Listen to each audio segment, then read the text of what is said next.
नमस्कार दोस्तों, स्वागत है आपका एम क्लासेज में। हम अध्ययन कर रहे थे विश्व की प्रमुख जनजातियों का, जिसमें हमने एस्किमो जनजाति का अध्ययन किया, बुशमैन जनजाति का अध्ययन किया और पिछली क्लास में हमने भील जनजाति का अध्ययन किया। आज हमारा टॉपिक है गोंड जनजाति। गोंड जनजाति, तो गोंड जो जनजाति है, इसके जो शब्द की उत्पत्ति यानी शब्द की उत्पत्ति, इसके शब्द की जो उत्पत्ति है ये हुई है खोंडा शब्द से। कौन सा? खोंडा शब्द से। इसका जो अर्थ है खोंडा का, वो है पहाड़ी। अर्थ है पहाड़ी, यानी गोंड जनजाति जो है, इसकी शब्द की उत्पत्ति खोंडा से हुई है। खोंडा का अर्थ है पहाड़ी। जो गोंड जनजाति है, ये स्वयं को कोयटूर व कोल के नाम से जानते हैं, यानी कोयटूर इनको उसके नाम से लोग पहचानते हैं, यानी स्वयं को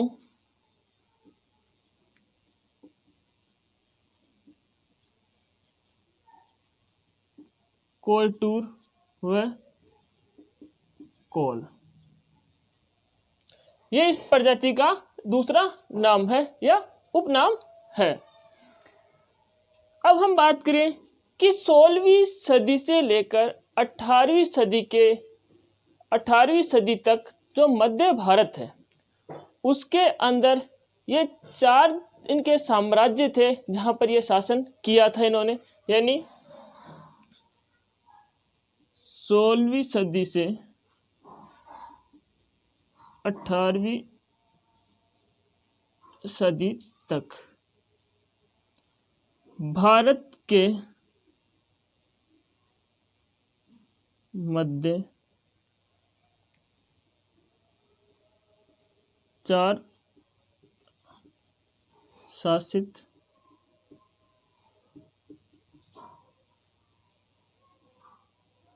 साम्राज्य, यानी 4 इनके शासित साम्राज्य थे,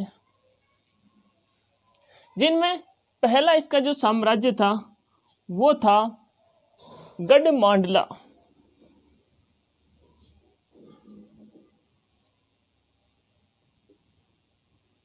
गढ़मांडला ये इसका पहला साम्राज्य था। दूसरे साम्राज्य अपन इसकी बात करें तो इसका नाम था देवगढ़।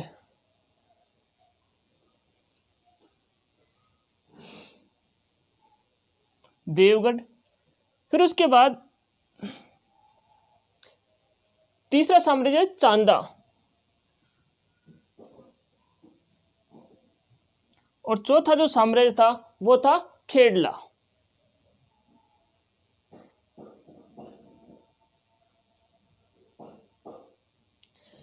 ये इनके 4 साम्राज्य थे, जिन्हें 16वीं सदी से लेकर 18वीं सदी तक मध्य भारत में इनके 4 शासित साम्राज्य थे। जो पहला था गढ़मांडला, देवगढ़, चांदा और खेड़ला। अब हम इनकी बात करें कि गोंड ये जो जनजाति है, ये विश्व की सबसे बड़ी जनजाति है, यानी विश्व की सबसे बड़ी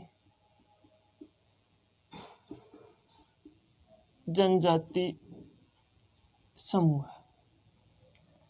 यह विश्व की सबसे बड़ी जनजाति समूह है। और इसी में भारत के संदर्भ में बात करें तो जो भारत में ये प्रायद्वीप में निवास करती है, भारत के प्रायद्वीप में निवास क्षेत्र, भारत का जो प्रायद्वीप है वहां इसका निवास क्षेत्र है, जहां पर जो जनजाति रहती है ये गोंड जनजाति निवास करती है। अब हम बात करते हैं इसके निवास क्षेत्र की, कि इनका निवास क्षेत्र कहाँ कहाँ है।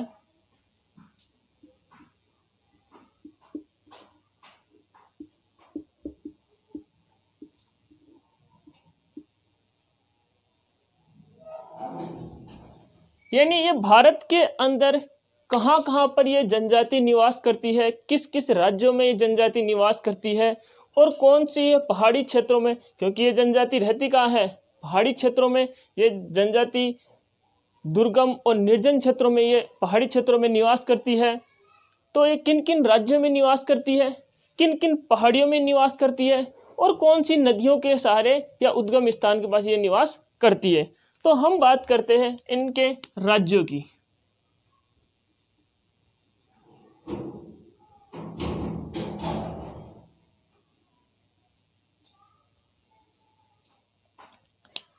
ये राज्य है इनके मध्य प्रदेश,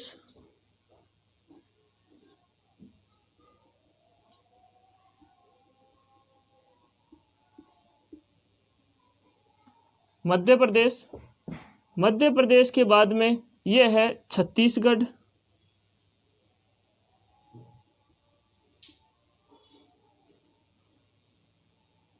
छत्तीसगढ़ के बाद है महाराष्ट्र,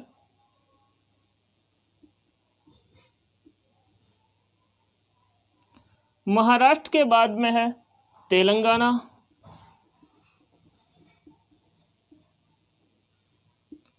तेलंगाना के बाद है झारखंड,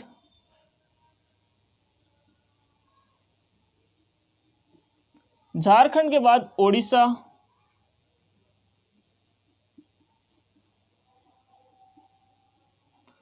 और कुछ एक प्रजाति आसाम में भी निवास करती है।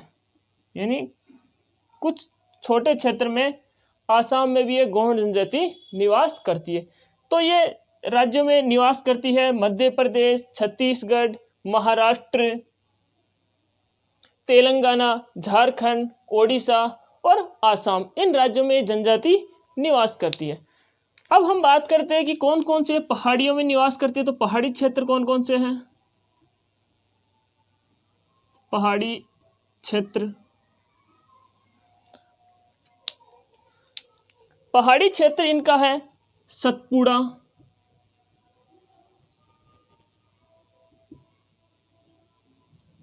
यानी सतपुड़ा की पहाड़ियों में ये निवास करती है। मैकाल पहाड़ी,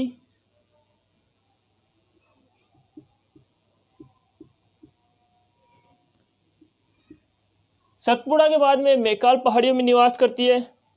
फिर सोन देवगढ़,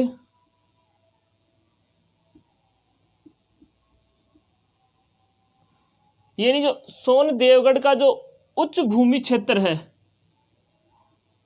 उच्च भूमि, वहां पर ये निवास करती है।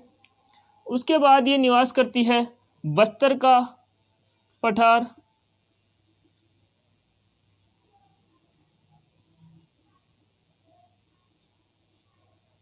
और ये निवास करती है अंतिम गडजात पहाड़ियों में।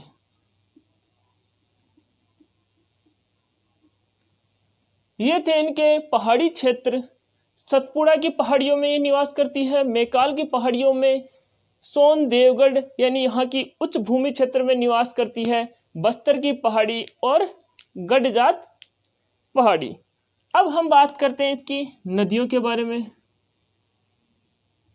यानी कौन कौन सी नदी के उद्गम क्षेत्र में निवास करती है।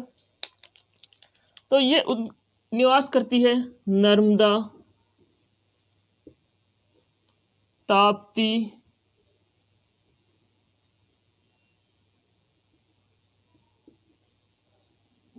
सोन नदी, यानी नर्मदा, ताप्ती, सोन नदी, महानदी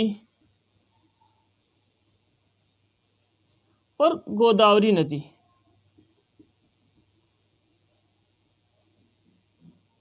इन नदियों के उद्गम क्षेत्र में ये निवास करती है। एक बात और कि जो ये पहाड़ी क्षेत्र है, यहाँ पर सघन वन क्षेत्र है।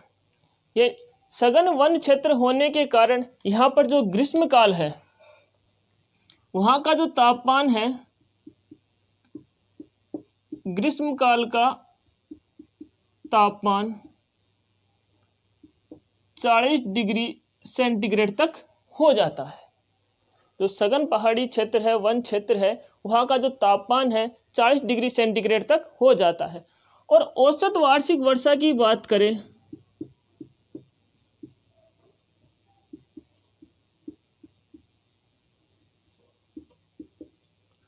औसत वार्षिक वर्षा 120 सेंटीमीटर से 160 सेंटीमीटर तक। वहां पर वर्षा की बात करें तो औसत जो वर्षा है वो 120 सेंटीमीटर से 160 सेंटीमीटर तक वर्षा होती है। एक बार अपन इनको देखें कि गोंड का जो शब्द की उत्पत्ति है वो खोंडा से हुई है, जिसका अर्थ है पहाड़ी, यानी ये पहाड़ियों में निवास करने वाली। ये स्वयं को कोयटूर व कोल कहते हैं। 16वीं से 18वीं सदी तक मध्य भारत में 4 शासित इनके साम्राज्य थे, जो गढ़मांडला, देवगढ़, चांदा और खेड़ला, ये इसके 4 साम्राज्य थे। फिर हम बात करें, विश्व की ये सबसे बड़ी जनजाति समूह है और भारत का जो प्रायद्वीप है उसमें ये निवास करती है। फिर इसके बाद हम बात करते हैं इसके निवास क्षेत्र की, कि भारत में इसका निवास क्षेत्र कहाँ कहाँ पर है। तो इसमें हमने बात की कि राज्यों की, तो मध्य प्रदेश, छत्तीसगढ़, महाराष्ट्र, तेलंगाना, झारखंड, उड़ीसा, आसाम, ये इनके राज्य हैं। इन राज्यों में निवास करते हैं। फिर हमने बात करी इनके पहाड़ी क्षेत्रों की कि कहाँ कहाँ पर निवास करती है।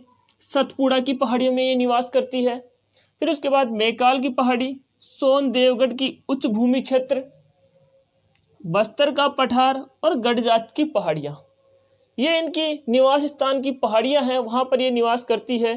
फिर हमने बात करी इनकी नदियों की कि कौन कौन सी नदियाँ हैं जहाँ वहाँ के उद्गम स्थान पे या वहाँ उसके सहारे ये निवास करती है।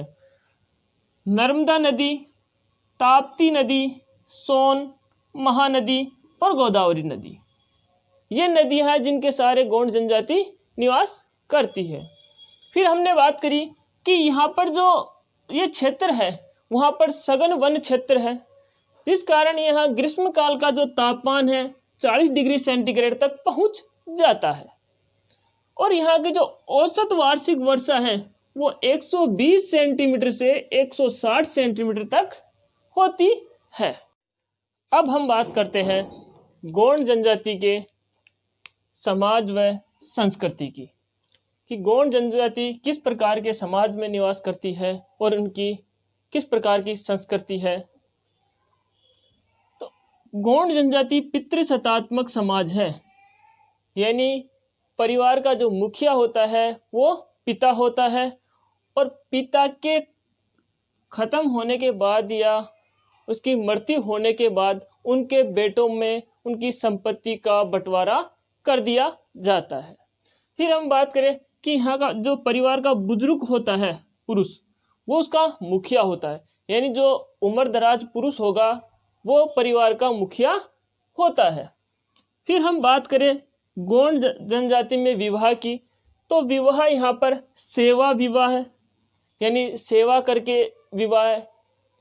विनिमय विवाह, विनिमय का मतलब यानी उधर से लड़की वाले की तरफ से लेना और लड़की की तरफ से देना, यानी विनिमय का मतलब आटा साटा करना, यानी विनिमय विवाह।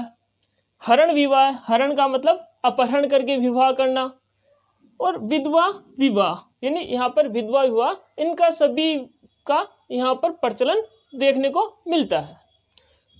विवाह का जो स्थान होता है, यानी जो ये विवाह करते हैं ये ऐसे स्थान पर विवाह करते हैं जहाँ जल के जो स्रोत होते हैं उनके निकट ये विवाह करते हैं, या फिर उनके पास में कोई आम का वृक्ष होता है वहाँ पर ये विवाह करते हैं, यानी जल स्रोतों के निकट या फिर आम का वृक्ष होता है उस स्थान पर ये विवाह करते हैं। गांव का जो मुखिया होता है वो उसे पटेल या मुखादम कहते हैं, और गांव का जो चौकीदार होता है उसे कोतवार कहते हैं। गांव का जो पुजारी या पुरोहित होता है उसे देवारी कहते हैं। गोंड जनजाति की जो बोली है वो द्रविडियन परिवार की जो भाषा है उनकी भाषा उससे संबंधित है, और इसका संबंध जो है वो तमिल व कन्नड़ भाषा से है। अब हम बात इसके पूर्णिमा की जो चांदनी की रात होती है, यानी पूर्णिमा के दिन चांदनी रात में पुरुष और स्त्रियां दोनों एक साथ नाचते व गाते हैं, सब एक जगह इकट्ठे होते हैं। प्रमुख जो इनकी गायक जाति होती है, यानी जो गाने वाली जो जाति होती है, वो जाति इनकी होती है धूलिया। कौन सी जाति होती है? धूलिया जाति। और इनके जो देवता होते हैं वो शंभु महादेव, बड़ा देव, ये इनके प्रमुख देवता हैं। और देवियां हैं वो शीतला माता, छोटी माता, ये इनकी देवियां हैं। और एक बात और, इनको जो प्रसन्न करने के लिए, ये इनको प्रसन्न करने के लिए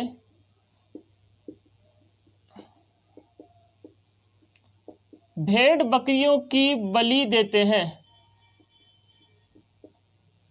देवी देवताओं को ये प्रसन्न करने के लिए भेड़ बकरियों की बलि देते हैं। फिर उसके बाद बात करें, अधिकांश गौंड जो होते हैं वो हिंदू होते हैं और इनका जो मृत शरीर होता है उसको ये जलाते हैं व दफनाते हैं। ये बात थी गौंड जनजाति के समाज व संस्कृति की।